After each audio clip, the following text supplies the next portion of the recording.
இயேசு கிறிஸ்துவில் பிரியமான உறவுகளே, இன்றைய நாளிலே நாம் தொடக்க நூல் 3வது அதிகாரம் 9 24 முடிய உள்ள அந்த வசனங்களை நாம் ஆழ்ந்து தியானிக்க இருக்கிறோம். எனவே மனிதன் தவறு செய்கிறார், கடவுள் அவரை தேடுகிறார். நான் ஆடையின்றி இருக்கிறேன் என்பதை ஆதாம் சொல்லுகிறார். நீ என்னோடு படைத்த என்னோடு அனுப்பி அந்த இருக்கும்படி செய்த அந்த பெண் தான் என்னை பாவத்தில் விழ செய்தார் என்று சொல்லக்கூடிய அந்த சூழ்நிலையை நாம் பார்க்கிறோம். உடனடியாக கடவுள் மனிதர்களுக்கு ஒரு தண்டனை கொடுக்கக்கூடிய விதமாக நாம் பார்க்கிறோம். இதை எப்படி நாம் சிந்திக்க வேண்டும் என்றால், நான் எதை நோக்கி சென்று கொண்டிருக்கிறேன் என்பது ரொம்ப முக்கியம். நாம் எதை நோக்கி இந்த வாழ்க்கையிலே சென்று கொண்டிருக்கிறோம் என்றால், மீண்டும் ஏதேன் தோட்டத்திற்கு செல்லத்தான் அனைவரும் முயற்சி செய்து கொண்டிருக்கிறோம் என்பதை மறந்துவிடக் கூடாது. எனவே கிறிஸ்து பிறப்புக்கு பின், கிறிஸ்து பிறப்புக்கு முன் என்று பிரித்திருக்கிறார்கள். அதாவது கிபி கிமு என்று பிரித்திருக்கிறார்கள். இன்று நாம் சற்று வித்தியாசமாக பிரித்து பார்ப்போம். அதாவது பாவத்திற்கு முன், பாவத்திற்கு பின் என்ற ஒரு நிலையை நாம் பார்க்க வேண்டும். பாவத்திற்கு முன் என்ற நிலை எப்படி இருந்தது என்றால், கடவுளோடு கடவுளாக இருந்தோம். அதாவது கடவுள் நம்மோடு இருந்தார், நாமும் கடவுளோடு அமர்ந்திருந்தோம். இயற்கைகள் அனைத்தும் ஒன்றாகி இருந்தது. ஆதாம் ஏவாள் இருவருமே சந்தோஷமாக இருந்தார்கள், ஒருவரோடு ஒருவரோட உறவில் நிலைத்திருந்தார்கள் என்பதை பார்க்கிறோம். பாவத்திற்கு பின் என்ன நடந்தது என்றால், தன்னோடு உள்ள உறவில் விரிசல் ஏற்பட்டது. முதல் இது. இரண்டாவது, பிறரோடு உள்ள உறவில் விரிசல் ஏற்பட்டது. அதாவது ஆதாம் ஏவாளுக்குள் சண்டை வருகிறது. மூன்றாவது, இயற்கையோடு உள்ள உறவில் விரிசல் ஏற்படுகிறது. நான்காவது, கடவுளோடு உள்ள உறவில் விரிசல் ஏற்படுகிறது. இந்த 4 நிலைகளை நாம் பார்க்க வேண்டும். இன்று நாம் அதை எப்படி தியானிக்க வேண்டும் என்றால், எப்படி அவர் தன்னோடு உள்ள உறவில் விரிசல் ஏற்பட்டது ஆதாமிற்கு என்று பார்க்க வேண்டும். அவர் தன் மீது அவரே பழி சுமத்துகிறார். நான் ஆடையின்றி இருக்கிறேன் என்பதை அவர் ஒப்புக்கொள்கிறார். அப்போ தன்னோடு உள்ள உறவில் அவர் விரிசல் ஏற்படுத்தி விட்டது. இரண்டாவது, பிறரோடு உள்ள உறவில் விரிசல் ஏற்படுத்தக்கூடியது. அதாவது ஏவாளோடு உள்ள உறவில் அவருக்கு உள்ள விரிசல் எப்படி வந்தது?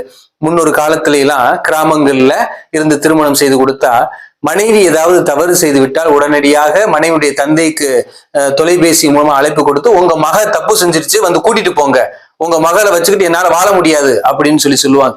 அதே போலதான் இன்று ஆதாம் ஆண்டவரை பார்த்து, நீர் படைத்தீர் அல்லவா ஒரு பெண், அவள் என்னை பாவத்தில் விழச் செய்தாள் என்று கடவுளை பழிக்கிறார். எனவே கடவுளுடைய படைப்பை காயப்படுத்துகிறார். எனவே ஒருவரோடு ஒருவர் உள்ள உறவில் அவர்களுக்கு விரிசல் ஏற்படுவதை நாம் பார்க்கிறோம். மூன்றாவது, இயற்கையோடு உள்ள உறவில் விரிசல் ஏற்படுகிறது.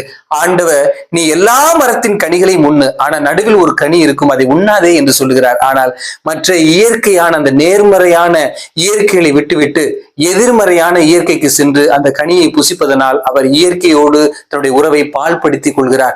ஆகையால் தான் ஆண்டவர் அன்று வரையிலும் நல்ல கனிகளையும் பழங்களையும் கொடுக்கக்கூடிய அந்த கனி மரங்களை அவர் முள் செடிகளாகவும் முட்புதர்களாகவும் மாற்றக்கூடிய நிலைமையை நாம் பார்க்கிறோம். எனவே ஆதாம் இயற்கையோடும் தவறு செய்கிறார். நான்காவதாக, கடவுளோடு உள்ள உறவில் விரிசல் ஏற்படுகிறது. கடவுளுக்கு கீழ்ப்படிய மறுத்து அவர்கள் தவறு செய்கிறார்கள். அந்த கடவுளோடு உன்னதமான நிலையில் அவர்கள் உறவாடி உழவுகின்ற அந்த தோட்டத்தில் அவர்கள் தோட்டத்தில் இருந்து துரத்தப்படுவதை நாம் பார்க்கிறோம். நாம் இவ்வாறு சொன்ன பிறகு கடவுள் சொல்லுவார், நீ நெற்றி வியர்வை நிலத்தில் சிந்த நீ உழைத்து உண்பாய், பெண்ணே உன் பேறுகால வேதனையை இன்னும் அதிகமாக்குவேன் என்று சொல்லுகிறார். பாம்பிற்கும் தண்டனை கொடுக்கிறார், உன் வாழ்நாள் எல்லாம் புழுதியை உண்பாய் என்று சொல்லுகிறார். எனவே இயற்கைக்கும் அவர் சொல்லுகிறார், நீ இனிமேல் முள்செடிகளை கொடுத்து முள்களாக முளைப்பாய் என்று சொல்லுகிறார். எனவே அன்பிற்கினிய உறவுகளே, இதை விட உச்சமாக என்னவென்றால், நீ தோட்டத்தை விட்டு வெளியே போ, அதாவது என்னை விட்டு வெளியே போ என்று ஆண்டவர் சொல்கிறார்.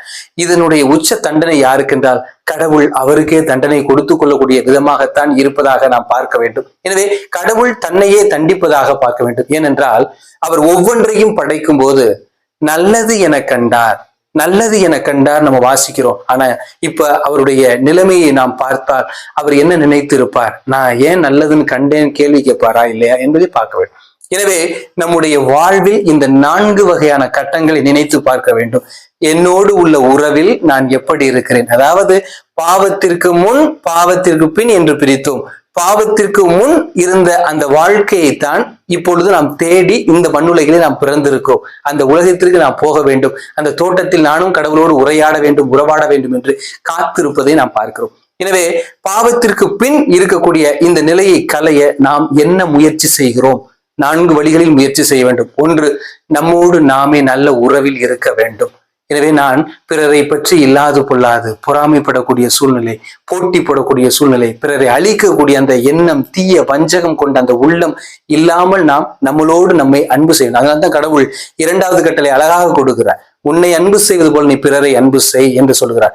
ஏன் நாம் பிறரை குறை கண்டுபிடிப்பவர்களை எப்படி பார்க்க வேண்டும் என்றால், பிறரை பழி சுமத்துபவர்களை, பிறர் மீது பொறாமைப்படுபவர்களை நாம் எப்படி பார்க்க வேண்டும் என்றால், அவர்கள் மீதே அன்பு செய்ய தவறிவிட்டார்கள் என்பதுதான் அதனுடைய மைய கருத்தாக இருக்கிறது. எனவே அப்படிப்பட்ட இந்த சூழலில் நாம் நம்மையே அன்பு செய்து வேண்டும். நம்மளே அன்பு செய்யவில்லையோ மற்ற 3ஐயும் நாம் அதை முழுமையாக வாழ முடியாது. அதாவது எப்படின்னா, நான் என்னை அன்பு செய்யும் போது நான் பிறரை அன்பு செய்கிறேன், பிறரை அன்பு செய்யும் போது இயற்கை அன்பு செய்கிறேன், இயற்கை அன்பு செய்யும் போது இறைவனையும் அன்பு செய்கிறேன். அப்ப நம்ம செய்யக்கூடிய ஒன்றே ஒன்று என்னவென்றால், நம்மையே நாம் அன்பு செய்ய வேண்டும் என்பதுதான் அதனுடைய முக்கியமான ஒரு நிலையாக இருக்கிறது. எனவே அன்பிற்கினிய உறவுகளே, நம்மையே நாம் நேசிக்க கற்றுக்கொள்ள வேண்டும், பிறரையும் நாம் நேசிக்க கற்றுக்கொள்ள வேண்டும். இப்ப உதாரணமாக சொல்லுவார், அதாவது என்னன்னா, ஒருவர் நம்ம பேருந்துல எல்லாம் பயணம் செய்யும் போது பார்த்திருக்கோம், வெள்ளரிக்காய் வடை, வெள்ளரிக்காய் பழம் வேணுமா, பூ வேணுமான்னு வருவாங்க. உடனே நம்ம அவங்கள பார்த்து என்ன சொல்லுவோம், ஏளனமா கூட சொல்லுவோம். சில நேரத்துக்கு ஒண்ணு வேணா போங்க, சிலர் மரியாதையா இல்லனே வேணானே அப்படின்னு சொல்லுவாங்க, சிலர் மண்டையை மட்டும் அப்படியே ஆட்டுவாங்க. அப்ப இப்படிப்பட்ட உண்மையாகவே உழைத்து கொண்டிருப்பவர்களுக்கு நாம் கொடுக்கக்கூடிய மரியாதை இந்த அளவுக்கு தான் இருக்கும். இதே ஒரு திருடன் கத்திய கழுத்துல வச்சுக்கிட்டு மரியாதை அம்பட்டையும் கலட்டுன்னு சொன்னா நம்ம என்ன சொல்லுவோம், என்னைய விட்டு இந்த நகையை வேணா எடுத்துட்டு போ அப்படின்னு சொல்லுவோம். சிலர் என்ன சொல்லுவாங்க, நகையை இருக்கட்டும் என்னை வேணா கொன்று அப்படின்னு சொல்லக்கூடிய மனநிலைக்கு சிலர் வரக்கூடிய அந்த சூழ்நிலை பார்க்கும். அப்ப நாம் ஒரு உழைப்பவர்களுக்கு கொடுக்கக்கூடிய மரியாதையும் கொள்ளையடிப்பவர்கள் கொடுக்கக்கூடிய மரியாதையும் வித்தியாசமாக இருக்கிறது. எனவே நாம் நம்மை நேசிப்பது போல பிறரை நேசிக்க கற்றுக்கொள்ள வேண்டும். நானும் ஒரு முறை பயணம் செய்யும் போது இடையில ஒரு 4 நபர்கள் மறித்தார்கள். என்னுடைய வாகனத்தை மறிச்சு மரியாதையா இருக்கிறது பூரா எடுத்து கொடுத்துரு, செயின் போட்டிருக்கியான்னு பாக்குறாங்க, மோதிரம் போட்டிருக்கியான்னு பாக்குறாங்க, போன் எல்லாம் எடுத்து கொடுத்துரு அப்படிங்கிறாங்க. அப்ப நான் சொன்னேன், எப்பா என்கிட்ட ஒண்ணும் கிடையாது, ஒன்றை இருந்தா ஏதாவது கொடு அப்படின்னு சொல்லி நான் சொன்னேன். உடனே அவர் சொல்ற, நீ என்ன வேலை பாக்குற அப்படின்னு சொல்லி என்னைய கேட்க. நான் சொன்னேன், நான் சாமியாரா இருக்கிறேன்ப்பா அப்படின்னு சொல்லி நான் சொல்ல. உடனே அந்த 4 பேரை சேர்ந்துக்கிட்டு, நீ சாமியாரா இருக்கிறதுனால நாங்க உங்கள்கிட்ட ஒரு கோரிக்கை வைக்கிறோம் அப்படின்னு சொல்லி சொன்னாங்க. என்ன கோரிக்கைன்னு கேட்டா, எங்க தொழில் நல்லா நடக்கணும்னு உங்க கடவுளை பார்த்து வேண்டிக்குங்க அப்படின்னு சொல்லி கேட்கிறான். இப்ப இந்த திருட்டு பயல்களுக்காண்டி நம்ம வேண்ட முடியுமா? இந்த தொழில் நல்லா நடக்கணும்னு நம்ம வேண்ட முடியுமா? அப்ப அவர்கள் எதற்காக வேண்டிக் கொண்டிருக்காங்க? அவர்களையும் அன்பு செய்யவில்லை, பிறரையும் அன்பு செய்யவில்லை. அப்ப உழைக்கவும் அவர்கள் விரும்பவில்லை. அப்ப கடவுள் என்ன சொல்ற, உழைத்து உண்பாங்கிற, அவங்க உழைக்க விரும்பவில்லை. இன்னும் மென்மேலும் ஆதாமியவாள் செய்த தவறையே சுட்டி காட்டி மீண்டும் மீண்டும் தவறு செய்து கொண்டிருக்கக்கூடிய மனிதர்களாகத்தான் நாம் வாழ்ந்து கொண்டிருக்கிறோம். எனவே அன்பிற்கினிய உறவுகளே, நம்முடைய வயதை கணக்கு வைத்துக் கொள்ள வேண்டும். ஒரு 80 வயது, 60 வயது, 40 வயது, 30 வயது என்றால், இந்த வயதுகளில் நமக்கு கோபம் வருகிறது என்றால் அந்த கோபத்திற்கும் வயது 30 தான், 80 தான். எனவே நம்மளிடம் ஒரு அன்பு வருகிறது என்றால் அந்த அன்புக்கு வயதும் 30 தான், 60 தான், 100 தான். எனவே நம்மை 30 மடங்காக, 60 மடங்காக, 100 மடங்காக விளைச்சலை கொடுக்கத்தான் ஆண்டவர் படைத்திருக்கிறாரே ஒழிய வேற ஒன்றுமே அல்ல என்பதை நான் பார்க்கிறோம். ஒரு முறை என்ன பண்ணியிருக்கிறார் அப்படின்னா, ஒருத்தர் ஃபாதர் நான் புதுசா ஒரு கடை திறக்கிறேன், வந்து கடையை மந்தூரிச்சுட்டு போங்க அப்படின்னு சொன்னார். நான் கூட மளிகை கடை தான் வச்சிருக்கிறான்னு சொல்லிட்டு விறுவிறுன்னு போனேன். அங்கே போய் பார்த்தா சவப்பெட்டி செய்யற கடை. இப்ப அந்த கடையில போய் நான் என்ன வேண்ட முடியும்? எல்லாரும் கொத்து கொத்தா சாகணும் ஆண்டவரேன்னு கேட்க முடியுமா? கேட்க முடியாது. அப்ப நம்ம அந்த இடத்துல போய் என்ன வேண்டணும்? ஆண்டவரே, இந்த சவப்பெட்டியில் இறந்து அடக்கம் செய்யக்கூடிய ஒவ்வொருவரையும் நீ விண்ணுலகில் எடுத்துக்கொள்ளும் என்று நாசுக்கா வேண்டிவிட்டு அந்த இடத்தை விட்டு காலி பண்ணி வர வேண்டியதா இருக்கு. எனவே நாம் நம்மை அன்பு செய்வது போல பிறரையும் அன்பு செய்ய கற்று, ஒரே ஒரு கோரிக்கை என்னவென்றால், இந்த 4 படிநிலைகளை பாருங்கள். 1, நம்மை நாமே அன்பு செய்வது. 2, நாம் பிறரை அன்பு செய்வது. 3, நாம் இயற்கையை அன்பு செய்வது. 4, நாம் இறைவனை அன்பு செய்வது. இந்த நிலைகளில் நாம் சரியாக இருக்க முயற்சி செய்வோம். தொடர்ந்து இறைவனிடம் பயணிப்போம். எனவே நான் மீண்டும் சொல்லுகிறேன், இந்த தொடக்க நூல் 3வது அதிகாரம் 9வது வசனத்திலிருந்து 24 வசனங்கள் முடிய நீங்க வாசித்து பாருங்கள். நாம் எப்படி அருளை இழந்தோம் என்பதை கண்டுபிடிக்கவும் முடியும், நாம் மீண்டும் எப்படி அருளை அடைய முடியும் என்பதையும் நாம் கண்டுகொள்ள முடியும் என்று துணிவோடு செல்வோம். இறைவன் நமக்காக காத்திருக்கிறார் அந்த ஏதேன் தோட்டத்தில். எனவே இறைவனிடம் மீண்டும் நாம் எப்படி செல்ல போகிறோம் என்பதை உணர்ந்து அவரிடம் நாம் கைகோர்த்து செல்வோம். ஆமென்.